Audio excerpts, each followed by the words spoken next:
Welcome to our March 6th regular board meeting. Before I begin, I want to give a big shout out to our men's basketball team for a historic season. I also want to wish Margie Villalpando a belated happy birthday. And we have, before we begin, we have two changes to the agenda. We are deleting the item 8D, update on redistricting committee on single-member redistricting plans. So we're going to move that to April.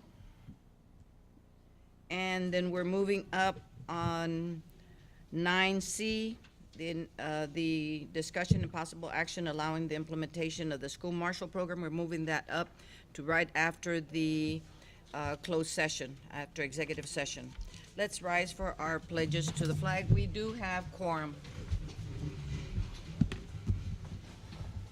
I pledge allegiance to the flag of the United States of America and to the republic for which it stands, one nation, under God, indivisible, with liberty and justice for all. Honor the Texas flag. I pledge allegiance to Texas, one state, under God, one and indivisible.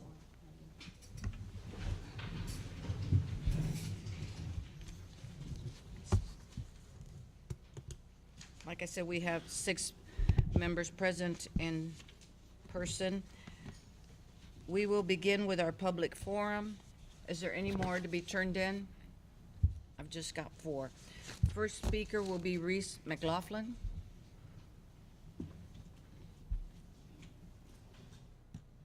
My name is Reese McLaughlin. I am a 6th grader at Miller. I am having a bad year. I have not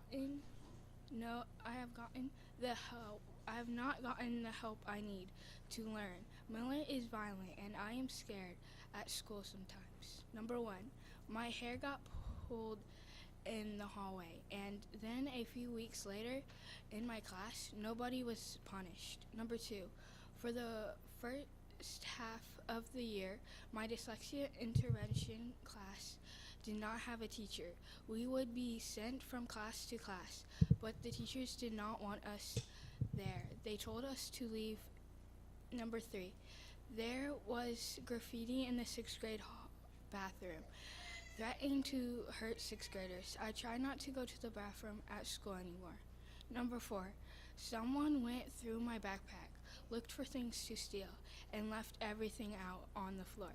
Number 5, I am supposed to get accommodations like reading assessments to help my dyslexia. But when I asked my teacher, she told me to go back to my desk and figure it out. But I couldn't, that is why I asked for help. Number 6, one AP pulled me and my friend out of class to ask if we had seen other kids put drugs in a stuffed bear in our history class. I wish kids did not do drugs at school. Number 7, there was a fight between 2 boys right beside me in the hall on passing periods, and I had to run to not get hit. Number 8, another day, a girl started a fight before school in the courtyard, and she did not get in trouble.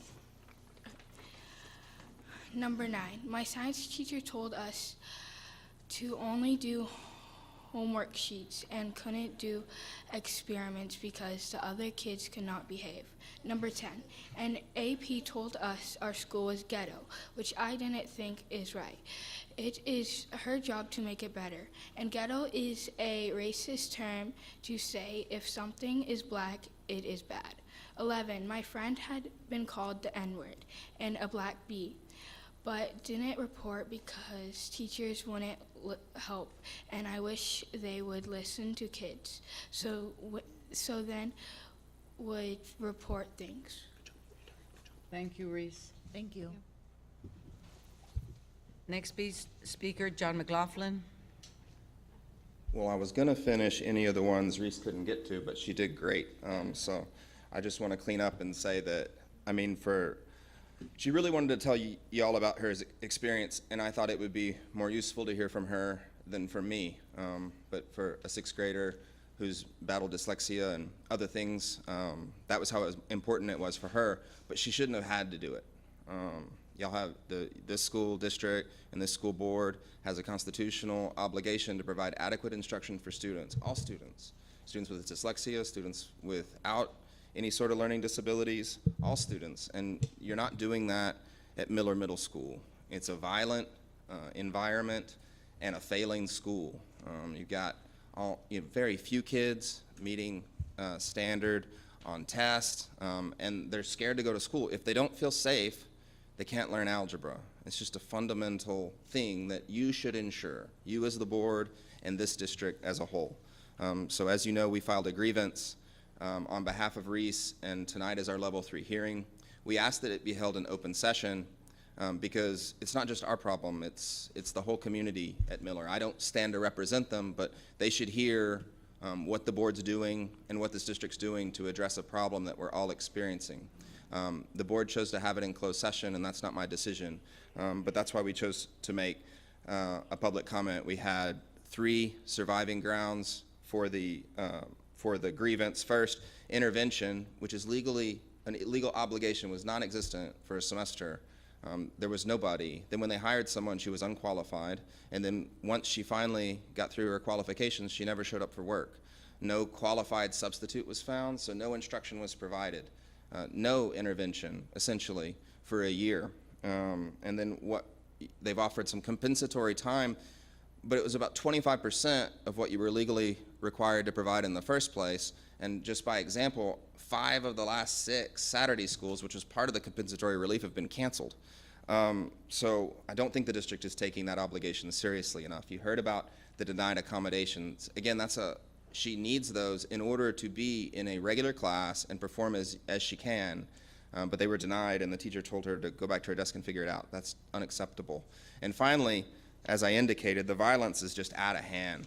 We've requested a couple of forms of relief for that have so far been denied, but I'm hopeful the board can take action tonight. First, a zero tolerance policy. Anybody assaults a kid, lays hands on a kid, or threatens violence, they're off the campus. You send them to the alternate campus or you suspend them. No ifs, ands, or buts, no excuses, no nothing. They can't learn if they're not safe. And second, that you add an assistant principal and a school resource officer immediately to focus on student safety in passing periods before school and after school. Thank you. Thank you, Mr. McLaughlin. Melissa Millican.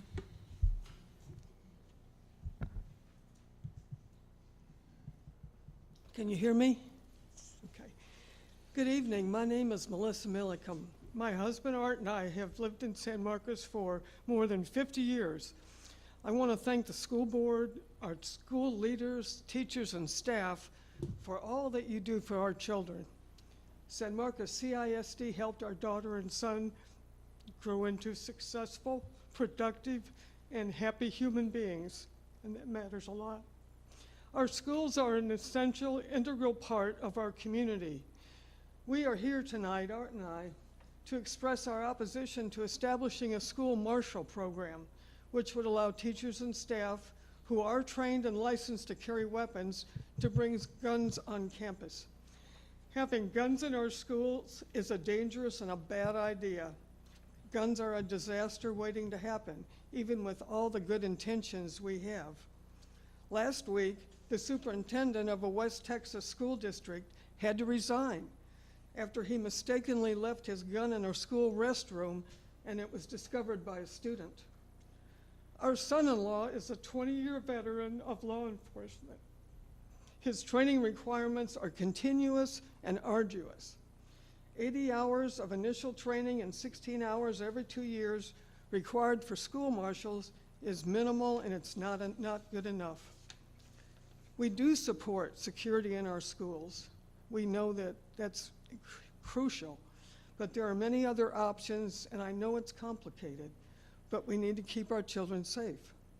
We hope you will consider security systems, metal detectors, school resource officers. I think we need to add more there. Vetting all visitors, maybe having metal detectors if necessary, and the in-depth protocols that you train teachers and staff to use to protect our children. Thank you. Thank you, Ms. Millican. Next speaker, Moneta Rios. Speaking on school marshals.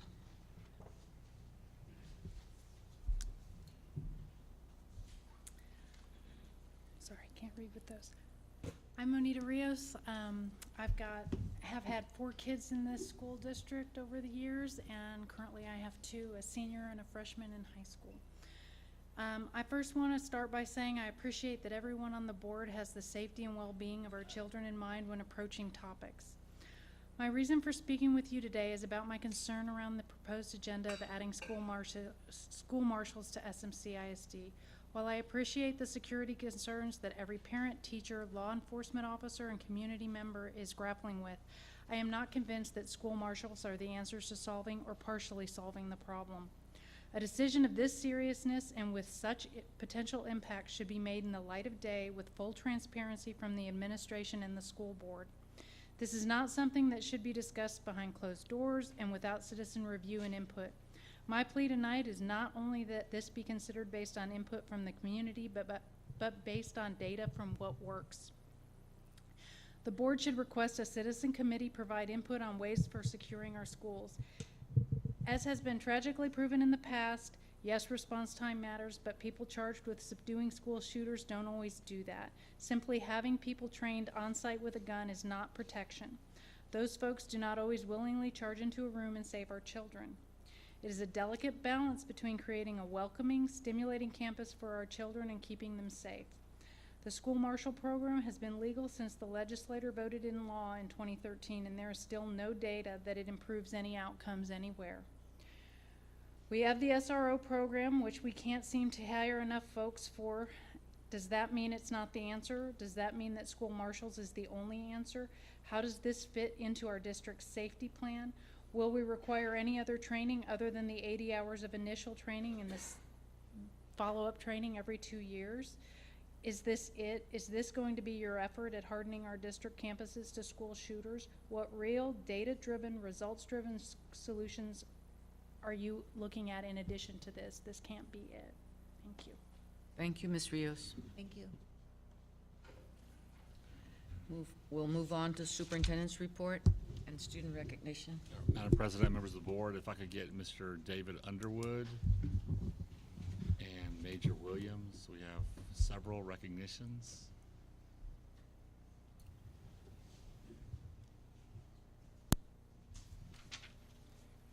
Good evening, President Cantu, Dr. Cardona, and members of the board. We appreciate the opportunity to recognize students for you, students of excellence. We will begin this evening with our junior ROTC and Major Anthony Williams. Good afternoon. I'm Major Williams. I'm in charge of the ROTC program at San Marcos High School. I want to let you all know you have some outstanding cadets here at San Marcos High School. I want to call forward our award winners for the VFW, the Veteran of the Foreign Wars Voice of Democracy speech contest. If I can have those winners come up along with the VFW president, Stephanie. Commander, I stand corrected, the commander. And each year in Air Force Junior ROTC, along with VFW, we have the Voice of Democracy contest. And that contest is a literary and speech contest that the cadets have to write a paper, and then they have to give it to their peers, and then it is competed against other young people across the state and across the nation. And they have an opportunity to win scholarships. And this year, our winners are Cadet Gabriel and Cadet Robert Gabriel and Cadet Sebastian Hernandez. And I want to turn it over to the VFW commander, Ms. Stephanie Brown. So the VFW has been conducting the Voice of Democracy contest since 1947 and has awarded more than $10 million across the country. We can only do our small part in our community with our small scholarships, but each level they get scholarship awards, and I'm happy to announce that Sebastian Hernandez did award at district.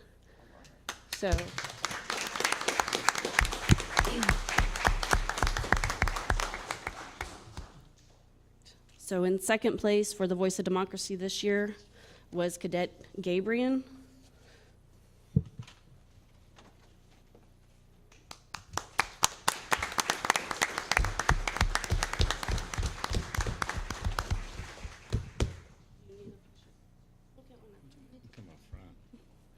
All right, and our first place winner was Cadet Sebastian Hernandez.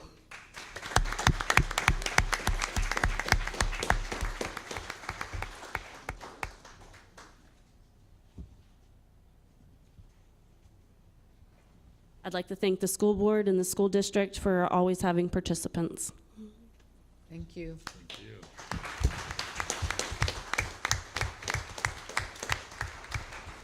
Welcome trustee Miguel Arredondo to the dais. Thank you. I think we still have Mr. Underwood.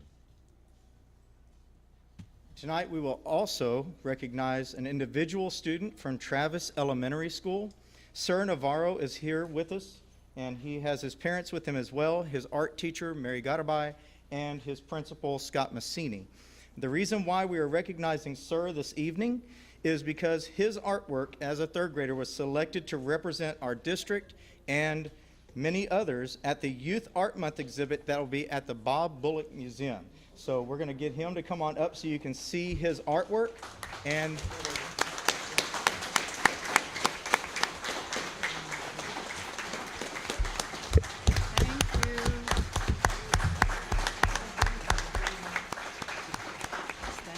I want to let you know that this is a piece of art that is state recognized. So this is a state student right here.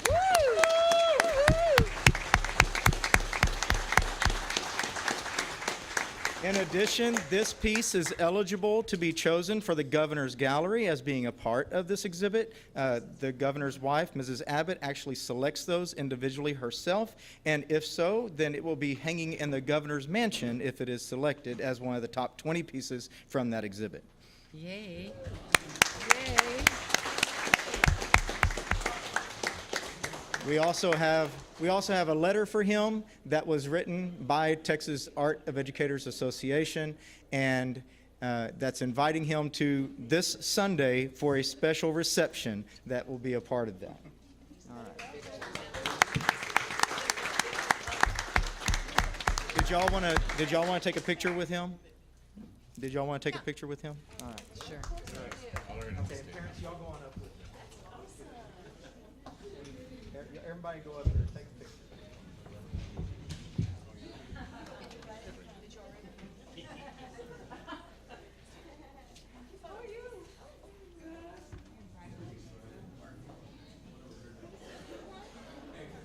Congratulations, Mom. I don't work here anymore.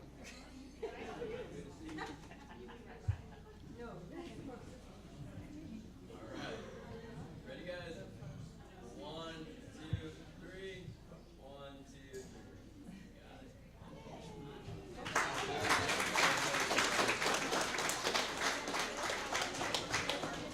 Wait, stay right there. Stay right there.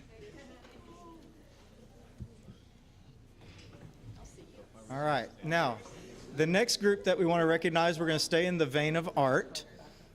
Our high school students go through various different steps in order to be able to make it to the state level competition. Recently, they had a competition that was regional level, and I'm going to pull up some pictures here in just a second because I want you all to be able to see these. But here's a list of all the names. Well, all right, hold on. Slideshow, it helps. Okay. Here's a list of all the names of the students that participated in the regional vase competition. And of all these students, some of them entered 2 pieces. Every single one of these students got a 4, and that's the highest score that you can get. So every entry that we had in art for regional vase, each entry had a 4. So we're going to bring all these students up.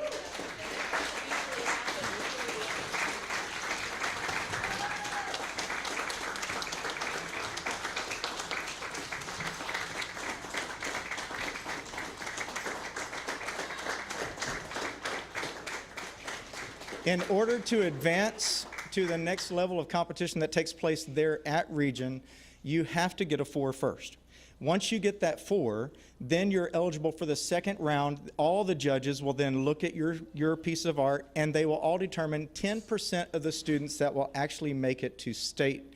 And so we're going to show you that, yes, straight 4s. All right.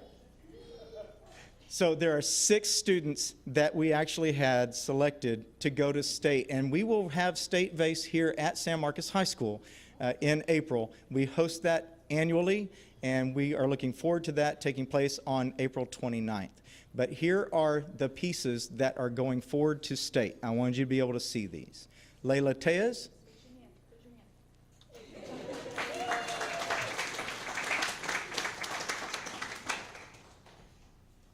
The next one is Madeline Kerbo.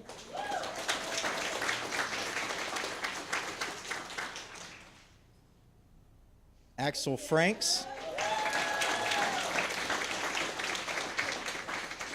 Those were all three clay sculptures. The next three are all paintings. Angela Arroyo. Krista Kessler.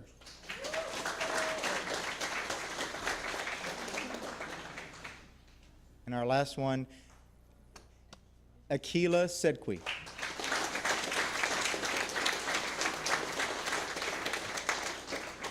These art pieces are not available for you to view, but there are some that are available for you to view. April 29th, these will be available here at San Marcos High School. But prior to that, right now, we do have some pieces that are part of the Youth Art Month exhibit that's taking place at our San Marcos Activity Center. So please, on your own time, anytime, head over to the San Marcos Activity Center and see several pieces of art that are hanging there from all of our K-12 students that are representative. Okay? And the reception is on March the 23rd between 5 and 6:30. Okay? And that's it. Thank you.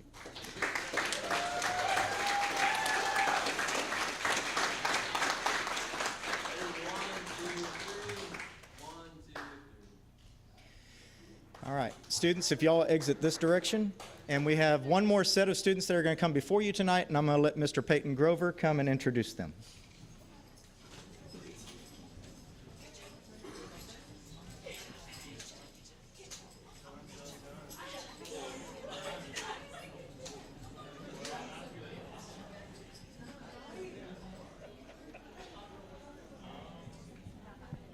Test, test.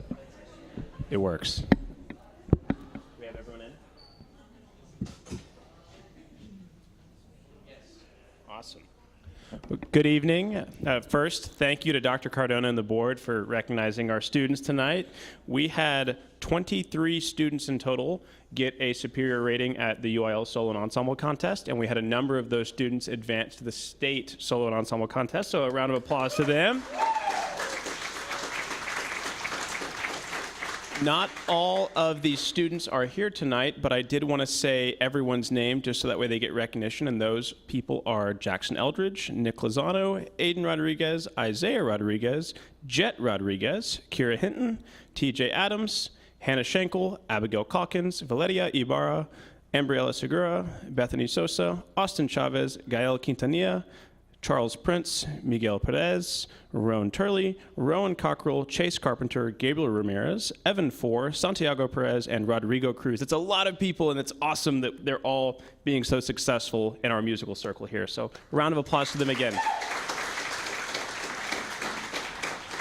A quick word about this contest. All of these students prepare a piece of music, either with a few of their peers or by themselves with a professional piano player, and they perform totally alone and totally on their own. No conductor, no teacher in the room. It is all on them. So these students really were at the mercy of their own preparation, and they did a great job doing so. So we're super thankful for their work, and we're super happy to see progress in the Rattler Band. This is, I believe, this is a new record for the number of students that we've had get this achievement. So thank you. Thank you for hearing us.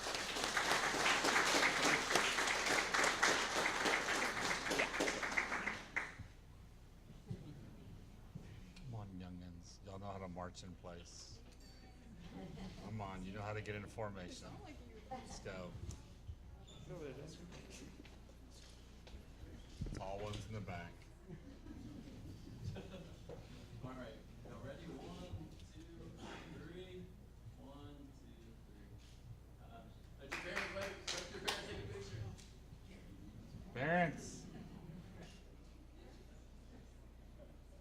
Parents? No? Going once? Going twice? Thank you again.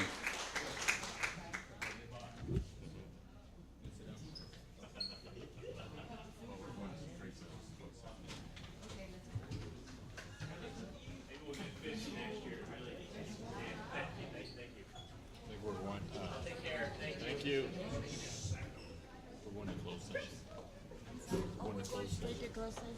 Oh. Yes, but we haven't dismissed in closed session.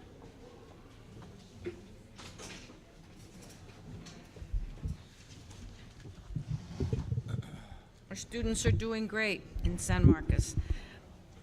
We'll now go into closed session as authorized by section 551.071, 551.082, 551.0821, and 551.074 of the Texas Education Code.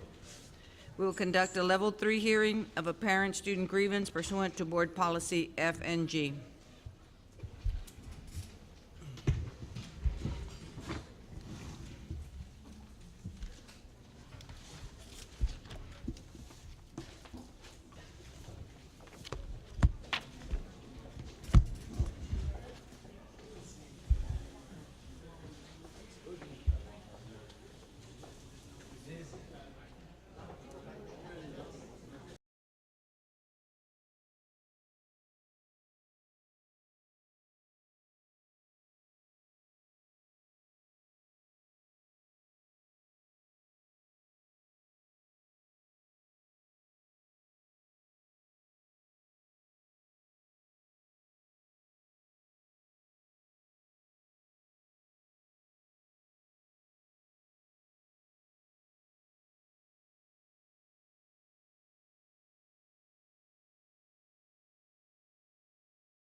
Reconvene at 8:21. Ms. Halsey? Are we moving forward with the action on the items in closed session? I'm sorry? We're moving forward with 7A, action regarding level 3 hearings filed by parent student pursuant to board policy. Correct? Then I have a motion to make that, given the grievance remedies that have already been implemented, and that the grievance has removed some of their requested remedies, that we implement 3 remedies as follows. I move that we authorize an additional assistant principal to be hired at Miller Middle School. I move that we hire an additional SRO, 1 to be hired at Miller and 1 to be hired at Goodnight Middle School. And I move that we direct administration to amend the code of conduct to ensure the safety and security of all of our students at every campus, to include a zero tolerance policy for violence or threats of violence on all of our campuses. Ms. Cantu, I'll second Ms. Halsey's motion. Ms. Halsey has made the motion. Mr. Arredondo has seconded. Point clarification on the code of conduct that will be reviewed this summer, right? Yeah, and I would ask that the administration go ahead and make that stipulation inside the code of conduct effective immediately, and then that the committee look into it further this summer as during the annual review, with the understanding that the board does take a zero tolerance policy to threats of violence or to acts of violence on our campuses. Ready? Any further comments or questions regarding the motion? All in favor, please raise your hand. 7 opposed, 0.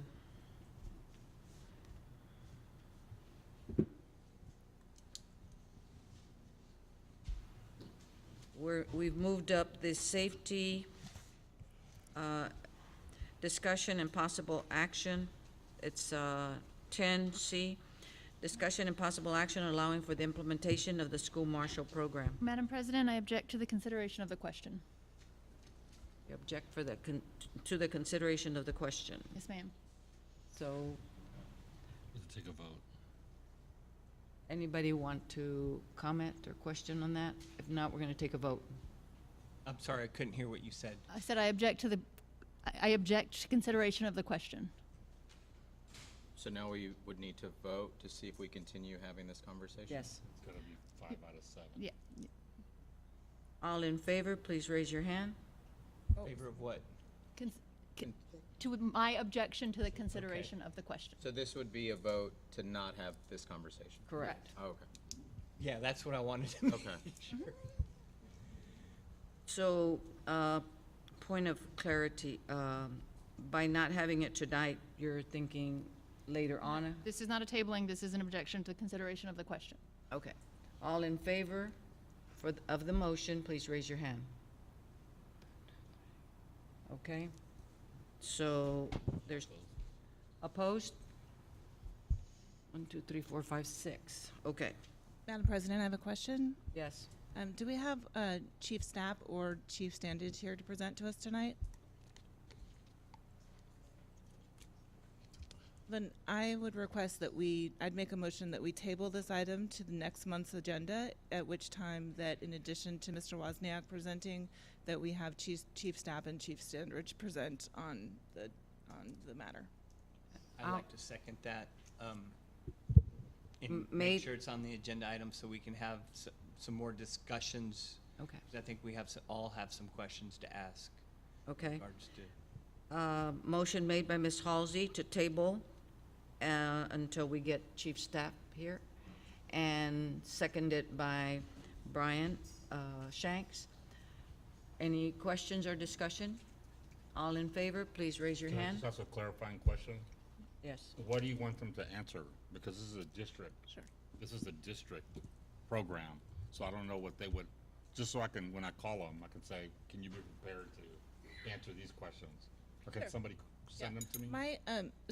The reason I'm asking that we table this is that I think that the board was provided information in closed session during our previous meeting about the way that this program has been implemented in other school districts, and we were provided information that showed that there are different models for implementing this program, that there are different, there are the state rules, but then there is a certain leeway that is given to districts in that course of action. And I think that, this is an important consideration that we are making. I think it's a very serious matter.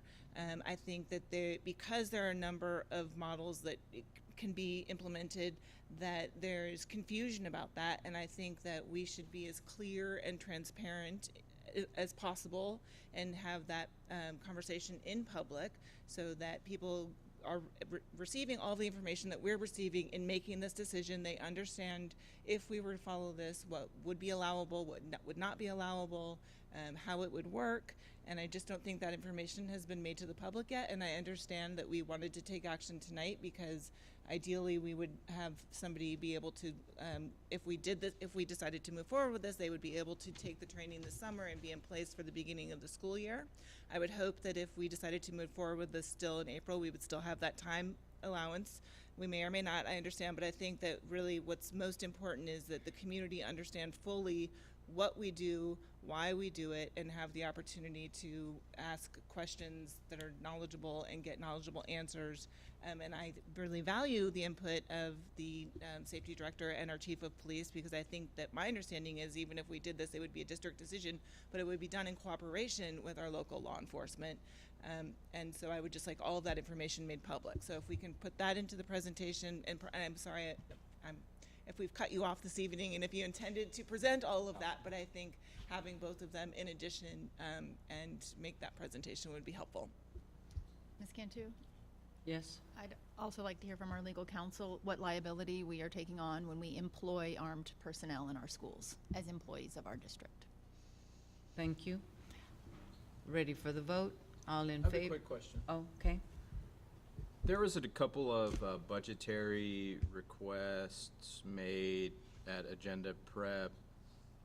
Have those been created?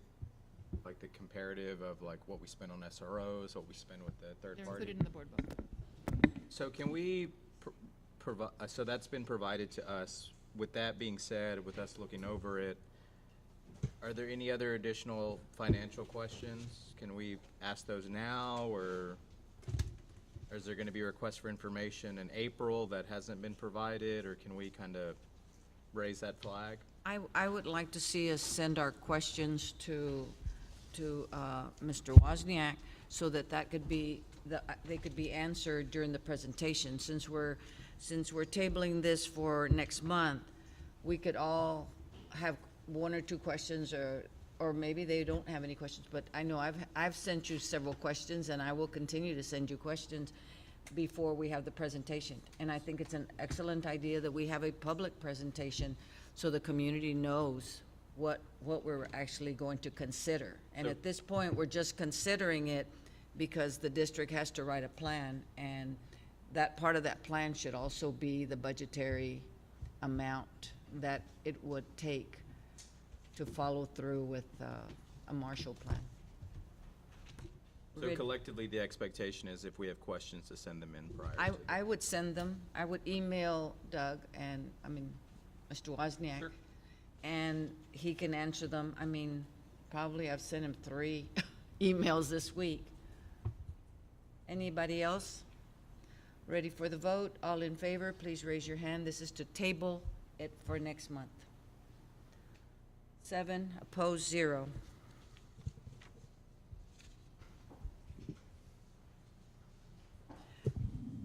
We're now ready for our reports, and we'll start with our academic reports. Taper, District Annual Report.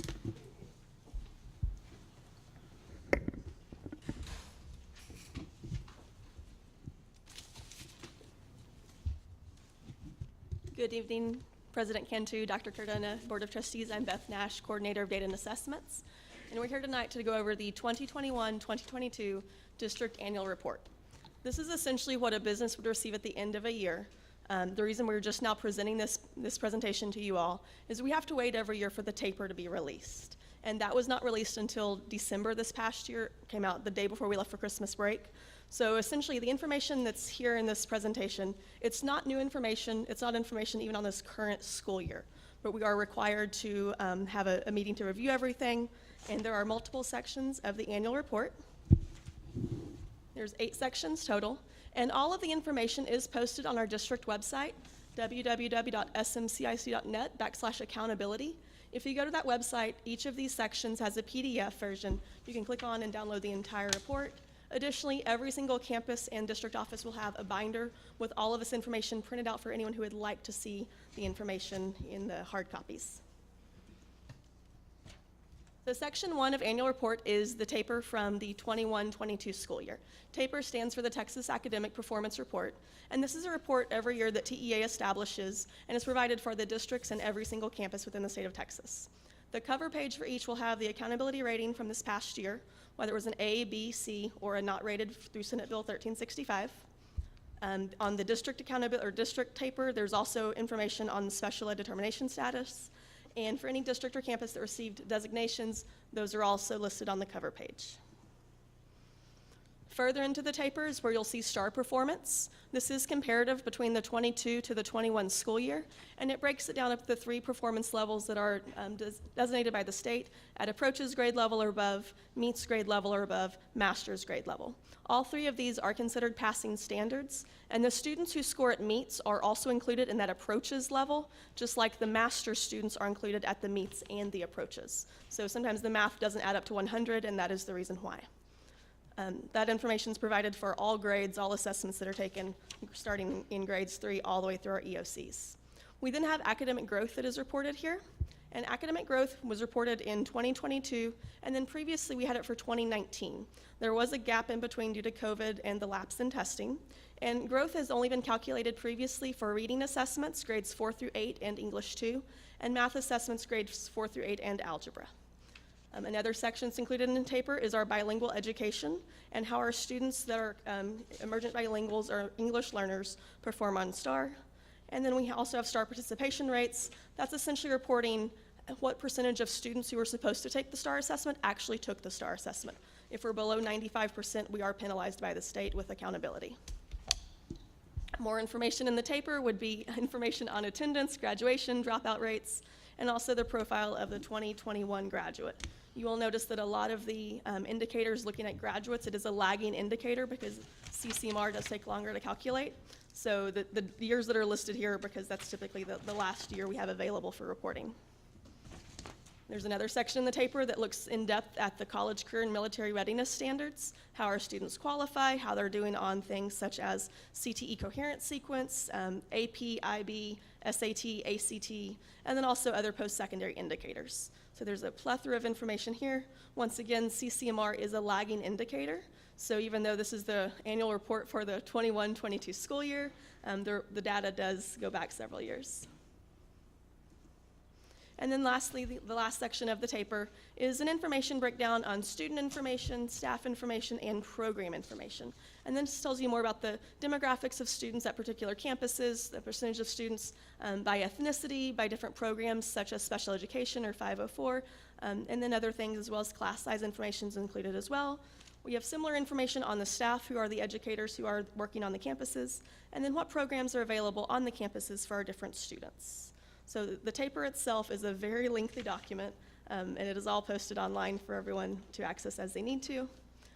The next section of the annual report is the PEIMS Financial Standards Reports. The last year we have this available is the 2021 school year, and this is broken down. We have both information for the district, looking at revenues, expenditures, disbursements, tax rates, and fund balance, and then campus by campus, expenditures by object, expenditures by function, and program expenditures by program. Once again, 2021 is the most recent year we have this information available. Section 3 of the annual report is the district accreditation status, but due to COVID, the commissioner has decided not to assign accreditation statuses until our current school year we're in right now, 22-23. So this time next year, I'll have one to share with you, but right now, no one in the state has one. Okay. Section 4 is looking at our campus performance objectives. So we do have our campus improvement plans for every single campus. That is something that Dr. Villanueva shared with everyone back in the fall semester at one of our board meetings. That's for the current school year, but we do have the CIPs as well for the previous year. And just know that each campus periodically measures progress towards meeting those goals. There are formative reviews held in October, January, March, and June to make sure the campuses have set out those goals, but then are looking to meet those goals. So those are updated. So right now, currently on the website, we have the CIPs for the current school year, but the CIPs for the 21-22 school year are available in the archives. They're all posted. Section 5 requires that we include a report on violent or criminal incidents, and those are incidents that are the mandatory expellable offenses through TEA.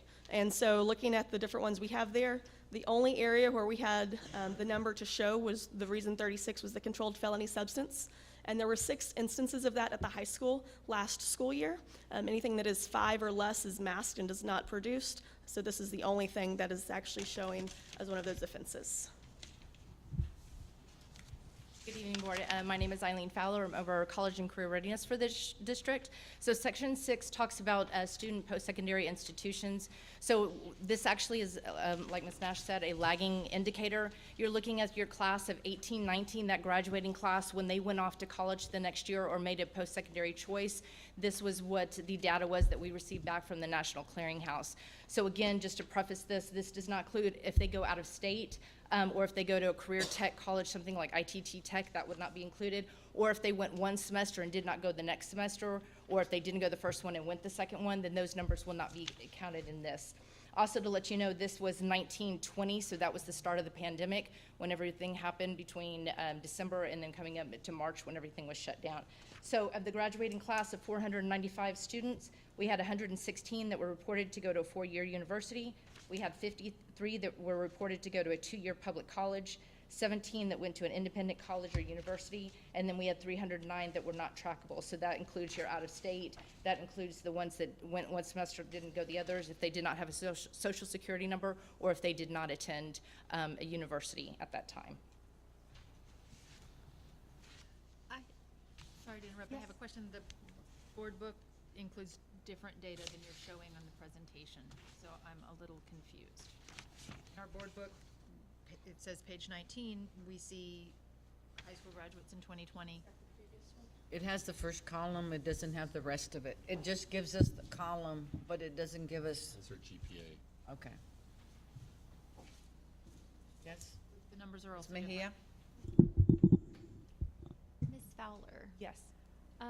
I am wondering why this report is based off of 2018, 2019. That's the most recent data that they have given us. So they go off of that year. The next year going into college would be 2019, which is what the data is that we're looking at this one. So that's what the state gives us is the most recent of what they've tracked. So they have to go through a whole year and then they gather that data, and it's lagging for that reason. Okay, thank you. Thank you. My confusion is still there. Okay. The document that we have in front of us on page 19 says that this is Texas high school graduates from fiscal year 2020.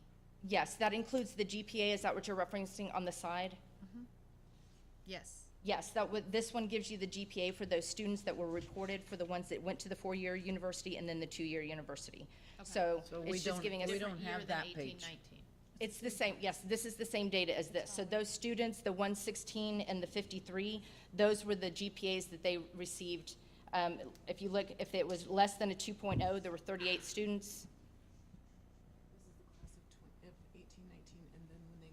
When they went to college, then this is their progress. Okay. Go ahead. Okay. That was. Thank you. And then the last section of the annual report is progress towards meeting the board-adopted House Bill 3 goals, sorry. And these were the goals that were approved back in early summer of 2020. And they were in response to early childhood literacy and mathematics proficiency, and then also CCMR. So the goals that were adopted by the board back in 2020 was that the percent of third graders would score at the meets grade level or above on STAR reading would increase from 37% to 44% by June of 2024. The percent of third grade students that scored at meets grade level or above on math would increase from 38% to 46% by June of 2024. And the percent of graduates that meet the criteria for CCMR will increase from 47.8% to 57% by August of 2024.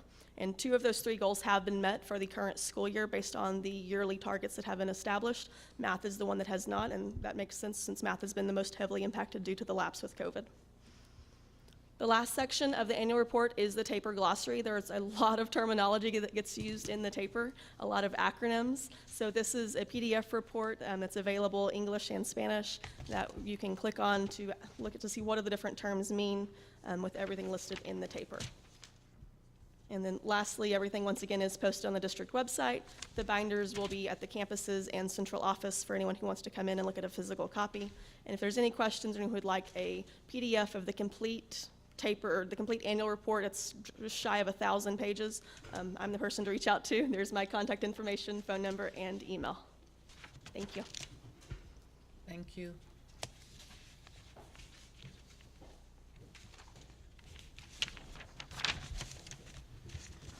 Mr. Sandoval, school board operations. Okay, good evening, Board President Cantu, Board of Trustees, Superintendent Cardona. Tonight, I'm going to give y'all a very brief operations update. Going to look at transportation, child nutrition, maintenance, and construction. As part of the 2017 supplemental bond, if y'all recall, we were able to purchase 6 new additional buses. Those are set for delivery in May.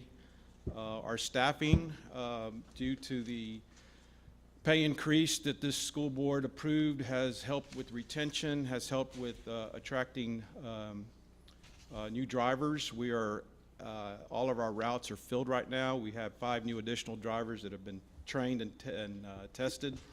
So we're full there. Our student bus tag usage is about 80% for the month of February, which is trending in the right direction. And of course, staff is looking at summer school routes and routes for next year. We continue to have discussions about electronic buses. We've been talking to vendors. We've been having internal discussions. We're looking for grants. Now understand an electric bus is about $100,000 more than a regular gas or diesel bus. And the other challenge is the infrastructure, right? The charging stations. So those are all the things that we're considering. We'll continue to have those discussions and figure out how to move forward. Like I said, we are looking at grants as well. Child nutrition, as y'all recall, we did stop doing composting in our cafeterias back during COVID. Last April, we reestablished that in our kitchens. We're currently working with TDS, which is Texas Disposal, in the city of San Marcos on reestablishing them in the cafeterias for our students. The city of San Marcos did submit a grant on behalf of the district, and we are awarded trash, recycling, and composting bins for all of our campuses. The bins are color-coded, which are going to help implement a more effective diversion program, and we're in the process of implementing that. And then some recognition for our child nutrition group. They were recognized as a 2022 Silver Level Turn Up the Beat Sponsor Award from the Texas Department of Agriculture. The BEAT Award recognizing outstanding summer meal programs, sponsors across the nation who go above and beyond to offer high quality, and high quality means appealing and nutritious meals to children during the summer months. So SMCISD Child Nutrition, Melba and her staff, they were one of 26 districts in the whole state of Texas. I believe there's 1,200 districts in the state, and they were one of 98 in the nation that got awarded this. So like I mentioned to you a couple of weeks ago or a couple of months ago, one challenge Melba had for child nutrition was take it to the next level, and she's certainly doing that, so we appreciate that. Maintenance, last month y'all approved a budget amendment for a boiler here at the high school. We have hot water issues in cosmetology and the gyms. That boiler has been ordered. The lead time is about 3 to 4 weeks. Installation is going to take about 2 weeks, hopefully, and expected completion by the end of April. We continue to make progress on our work orders. That is our report card for maintenance. We did a good job in the fall semester, and the spring semester is trending well. And then our district storage facility, which was the old ACC, right? We relocated all of our equipment, all of our excess furniture, Some of our maintenance individuals who would work out of ACC, we've in the process of finalizing the relocation to Mendez and support services. So if you can imagine living in a house for 20 years and you're having to move the stuff, we had a lot of stuff, but Mr. Duval and his team have done a really good job. Which leads us to the construction projects. The new admin project, which is the old ACC building, the asbestos abatement, we expect will be completed this week. We are talking to the contractor about starting demolition on March 20th, which is 2 weeks from today, with an estimated completion date of summer 2024, 14 months. And then just a quick update on supplemental bond projects. The band lot expansion, the bids have been sent out. We expect to have that completed by August. The fence and gate project and the safety items are ongoing. We're getting a lot of that addressed on a weekly basis. The De Zavala playground that y'all approved, we're set to begin that on March 20th with an estimated completion date of April 4th, and that's a second playground at De Zavala to build equity across the district. And then the high school canopies here in the courtyard set to begin March 15th with a completion date of May 5th. Any questions? Thank you. Thank you, Mr. Sandoval. Finance, financial report, and investment report. Good evening, Board. If you look on page 33 of your board book, you'll see the quarterly financial report for October 22 to December 22. Remind you that we were going to report this on February, but we did get this moved into March. That's why it's lagging, if you will. But within that corner, you'll see within the financial report, at that time we had brought in about about 40% of our revenue, and that's really close to the previous year of 41%. Also, you can see that in that quarter, our expenditures were roughly 35%, which matched that 33% from the year previous. If you look at page 43 of your board book, you'll see the investment report. Again, these are all of our pool investment pools that's being reported. In aggregate, for all of our investment pools, you'll see that we earned a little over $460,000 in interest.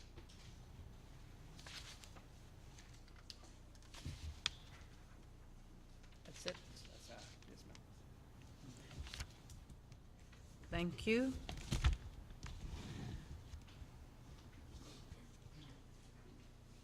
Board of Trustees. Sorry, I had one question. Mr. Doyle, on page 42, there is a red line across the bar graph. I assume that red line represents our 3 months operating expense. Is that correct? Yeah, Ms. Garcia is saying yes. Thank you.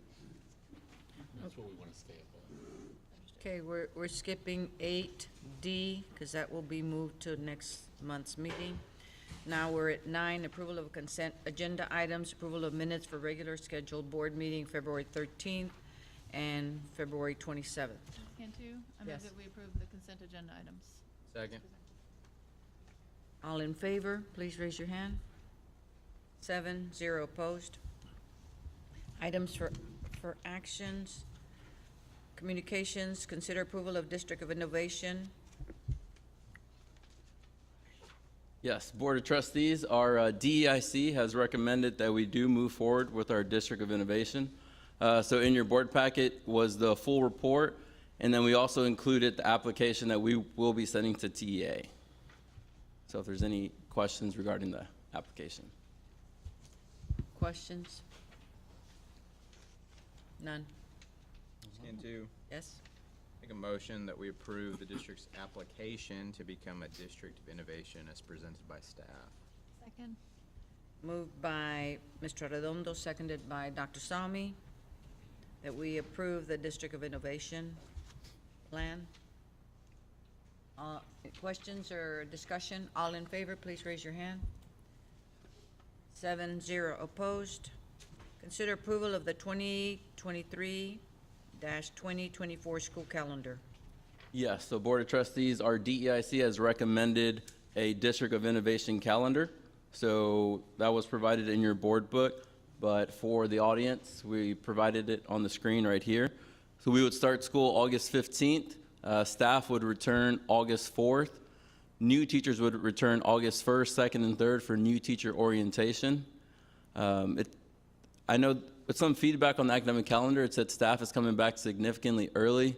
So I just want to address, staff came back on August the 8th this year. So it's not significantly early in comparison to this school year. We would start August 15th in comparison to waiting to the fourth Monday in August, which is August the 28th. We can go month by month, or if you have any questions, this is the calendar that was recommended by DEIC. Motion?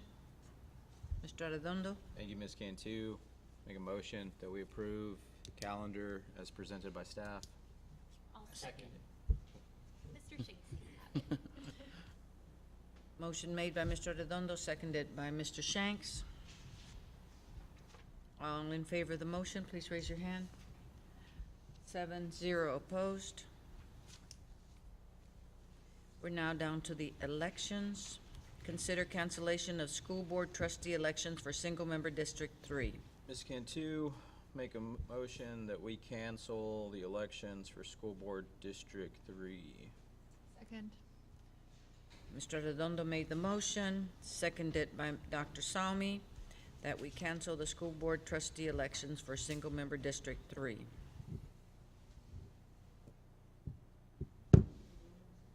All in favor? Please raise your hand. 7-0 opposed. Now, the person's name still comes out on the ballot, but it says unopposed. Like in November, we had people that, at the very end, it had those people that were running that were unopposed, and you didn't have to worry about them not being on the ballot. Finance, we've moved up C and had that already, so now we're down to D. Finance, consider approval of budget amendments. Ms. Cantu, I move that we approve the budget amendments as presented in our board book, page 79. I'll second. Dr. Salmi makes the motion that we approve the budget amendments, seconded by Mr. Arredondo. All in favor? Please raise your hand. Are you voting, Mr. Shanks? Mr. Shanks. 7-0 opposed. Passes. We now have, all that's left is the adjournment, and I can hear a motion. Ms. Cantu, I move that we adjourn. Second.